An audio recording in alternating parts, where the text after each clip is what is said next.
শুরুতেই তোমাকে একটা কথা বলি, এই পৃথিবীর সকলের কাছে তুমি ভালো হওয়ার চেষ্টা করো না।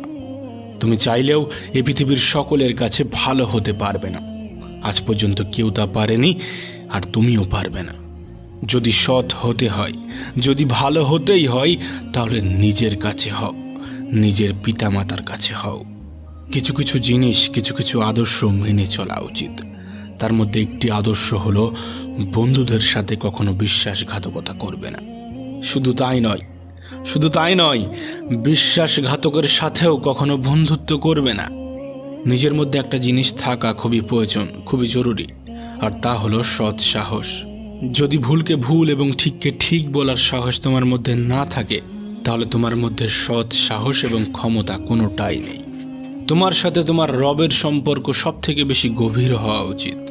এই পৃথিবীতে এমন একটা সম্পর্ক থাকা অত্যন্ত জরুরি, যার সাথে